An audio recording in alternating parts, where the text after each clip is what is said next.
Welcome back. All right, so one topic that I do like to cover every summer is players who I think are set for a breakthrough season.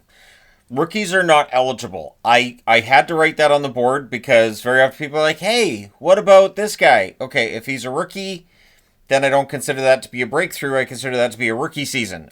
For me, a breakthrough player is a player who's been in the league for maybe a couple years, maybe a full season, maybe just the one, but a player that I think is ready for a jump in production. And of course, as a rookie, everything's a jump in production because you haven't played yet. So, that being said, we'll go ahead. We'll jump in with number 20 on the board.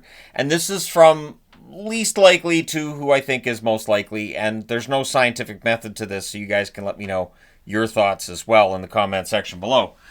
Starting at 20,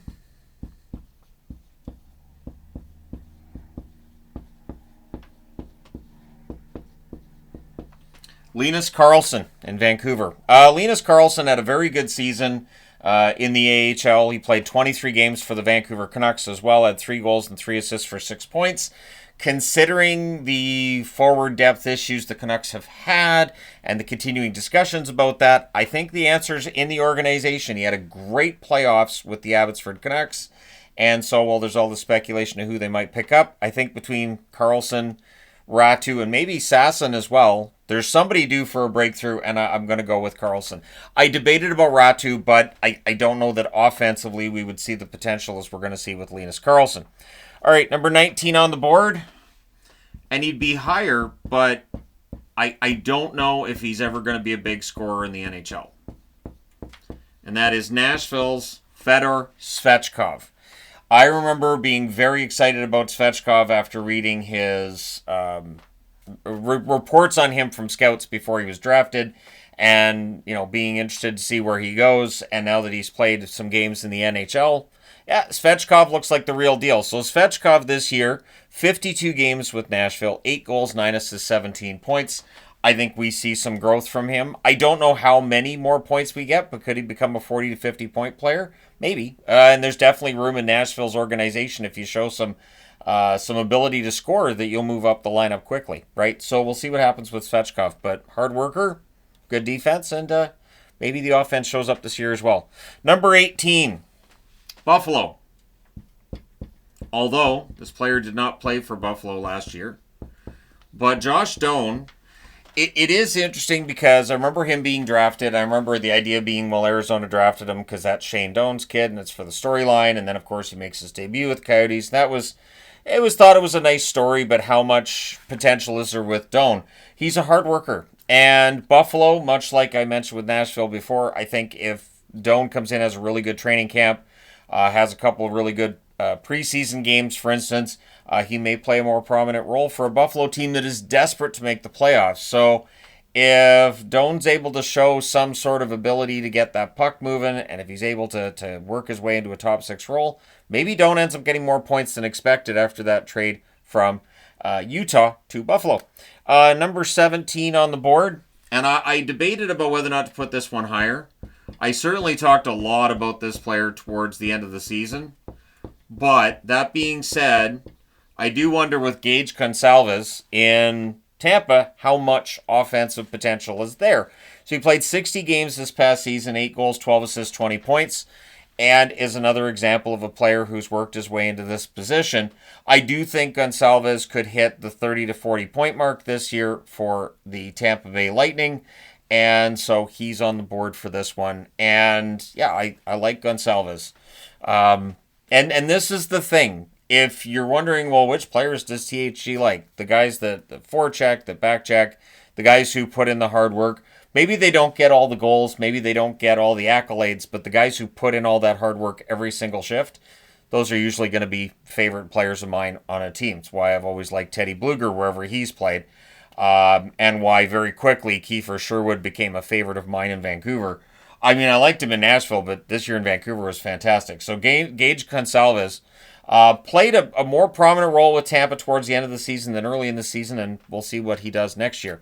Number 16 on the board, right? We're up to 16. Yeah, we're up to 16. Yeah, we are. Also a Tampa Bay Lightning player.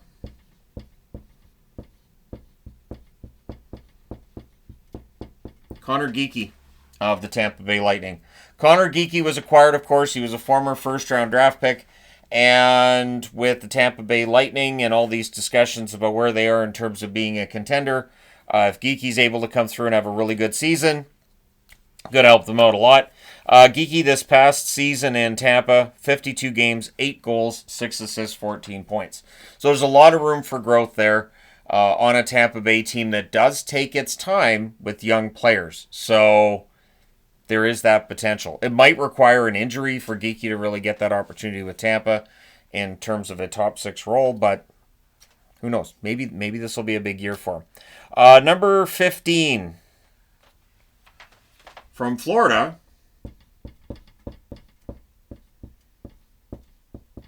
So we go two Tampa players, and now from Florida, Mackie Samoskevich.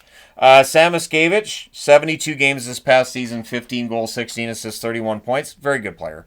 And for Samoskevich to improve on his point totals, it's probably going to require some kind of injury news that we don't have at this point in time. It's probably going to require something to happen there. But he has the talent. He puts in the work. He even signed just a league minimum contract when he could have demanded at least $100,000 more, at least. And so, yeah, I think Samoskevich has already shown he's committed to playing in Florida, loves playing in Florida. He's got his name on the cup once, probably wants it there a second time. And I think there's tremendous potential for better offensive numbers in the years to come by Mackie Samoskevich.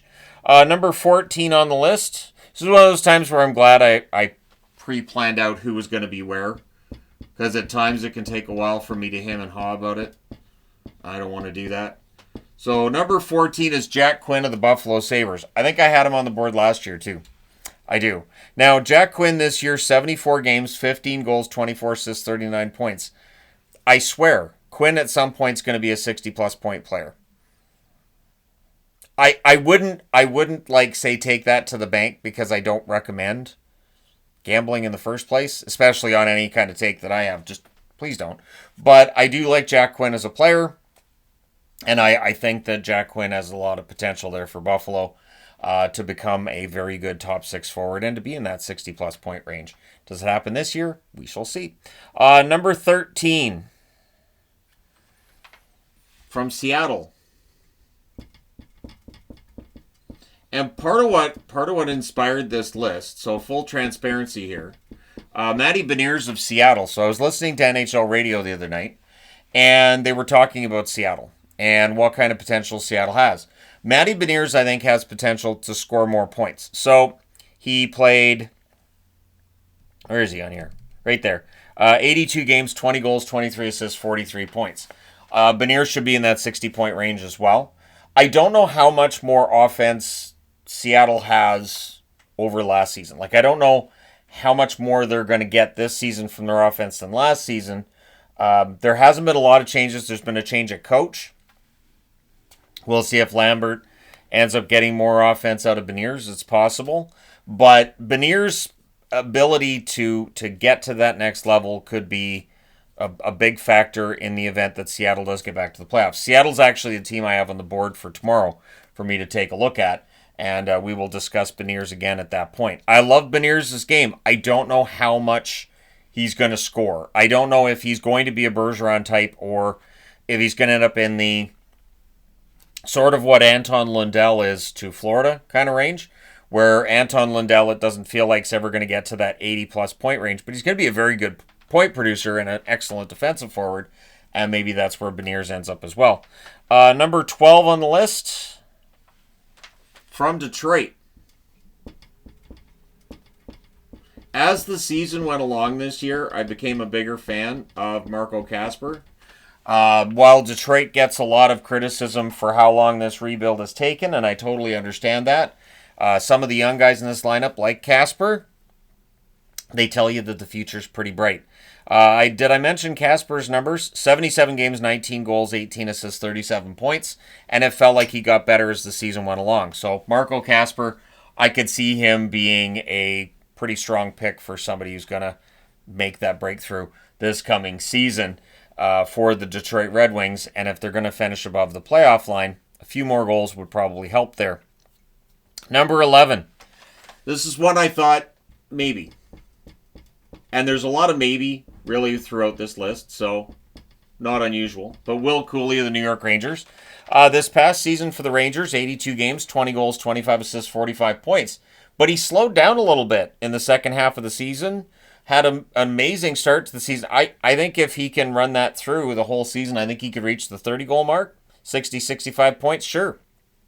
Beloved player right now in the Rangers organization and amongst the fans, and rightfully so. There's no reason I see not to like Cooley's game and not to think he's going to get better as he gets older. So there's definitely room for an upward trajectory in his career, maybe his ice time this season. So yeah, we'll see how Cooley does.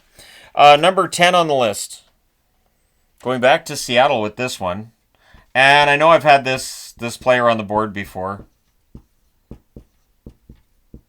And it's interesting because Shane Wright did have a pretty good season overall for Seattle. He did.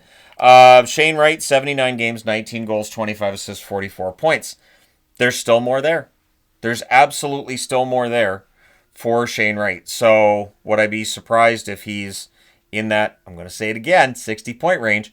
Because it does feel like you have those 40-point forwards and you have your 60-point, and then you get into that point per game. And players, sometimes they jump right in right away and they're point per game players and they're great, but sometimes not so much. And Wright's taken his time. Seattle's taken their time with Wright, and my expectation is that we'll see Wright playing a pretty prominent role soon for Seattle as soon as this season.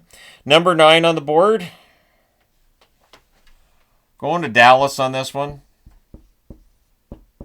And I'm going to be fully honest on this one too. Might be some hope on this one. The Dallas Stars, Maverick Bourque. So for the Dallas Stars, there's still rumors about whether or not Jason Robertson might be on his way out of town. I'm not putting any stock into them because there's rumors about a lot of players right now. But in the event that Dallas sheds more depth in order to get themselves more cap space, Maverick Bourque, there's an opportunity for him to move up the lineup. Bourque had an okay season, 73 games, 11 goals, 14 assists, 25 points. I don't think he played as well as maybe expected, but being a young player, that can happen. And there's the opportunity, I would think, for him to at least double his totals this year, especially in the event that we see Robertson go and maybe there's a little bit more opportunity on the Dallas roster for a young player to jump in and get more minutes. So Maverick Bourque, I would think a popular trade target for teams too. I would, if I was calling Dallas and saying, look, we understand you've had some cap issues. If you throw in Bourque, and that's where Dallas should be hanging up the phone. Number 8. Where's number 8 on this list? There it is. There it is. We're going to Chicago for number 8. And if you've watched this channel over the last year, you should not be surprised to see Frank Nazar's name on the board. This season, 53 games, 12 goals, 14 assists, 26 points. Nazar, I think, is one of the reasons why you look at Chicago's rebuild and say this team's going to be really damn good. At some point in time soon, Chicago's going to be very good. They have a lot of good young players. Yes, there are some that may very well bust at the NHL level, but there's so many good young players that you're going to end up with a pretty good team regardless. And Frank Nazar, I think, is going to be a top 6 on this team for a long time to come. Love Nazar's game. I honestly ended up being more impressed by Nazar after his NHL debut than what I had expected prior to his NHL debut. So excellent scouting by Chicago at times. Usually I think they've had excellent scouting. It's something I haven't done a video on yet this summer, but I reserve the right to do that at a later date. Number 7. Going to Carolina. And a player I've talked about before. And I'm kind of excited to talk about him again.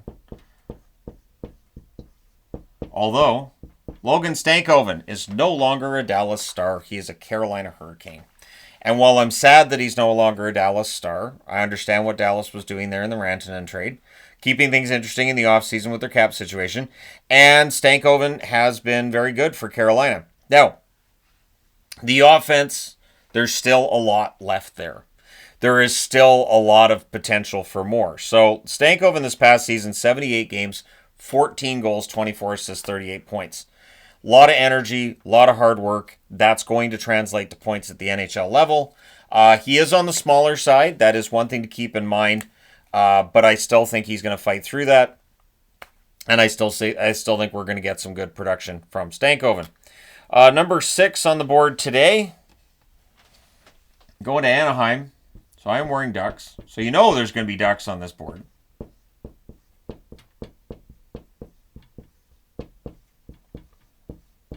Cutter Gauthier. So Cutter Gauthier this past season, 82 games, 20 goals, 24 assists, 44 points. No, he did not look great in the games against Philly.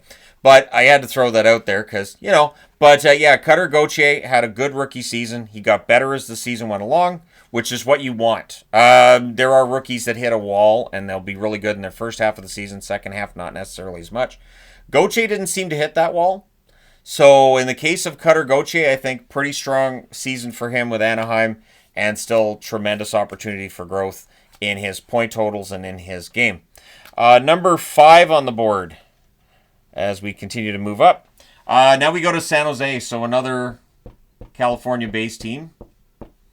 And I'll tell you who isn't on the list either. So I put Will Smith on the board from San Jose. I did not put Celebrini.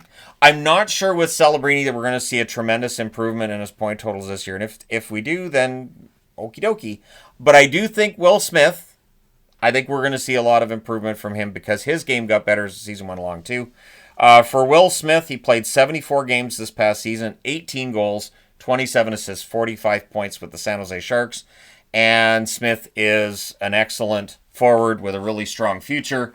And Celebrini being there means there's not as much pressure on Will Smith either. So kind of, on that bandwagon right now. I'm excited to see what San Jose is going to be like this year. Sure, it might be a train wreck, but I think there's enough good young players. I think there's enough veterans there too. I don't think they're going to be as easy to play against this coming season. Number 4. Notice I didn't say they were going to win a lot more games, just they won't be as easy to play against. There's difference there. Number 4, going to Montreal.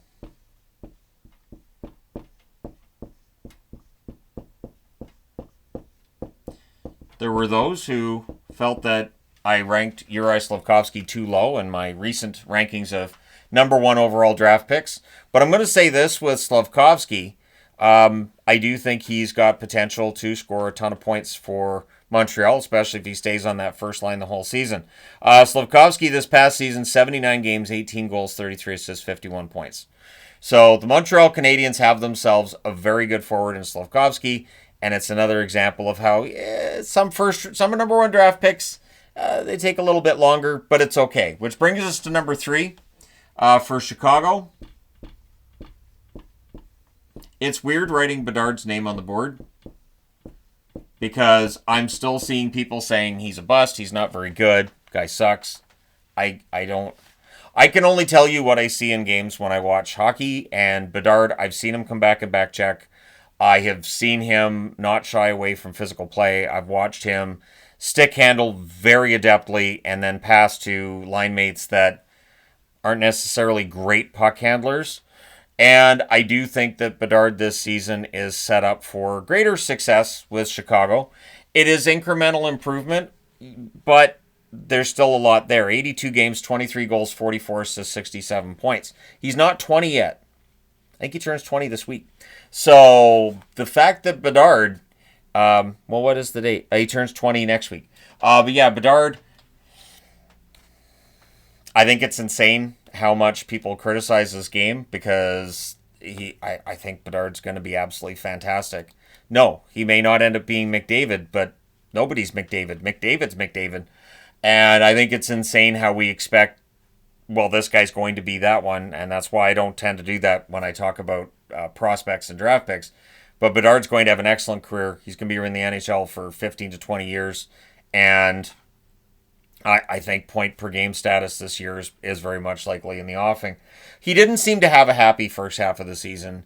Second half of the season, I think he enjoyed it a little bit more, and having a fresh start, brand new coach, should all benefit Bedard. He should be in that point per game range at least this season. Which brings us to number 2 on the board. And we're going to Philly for this one.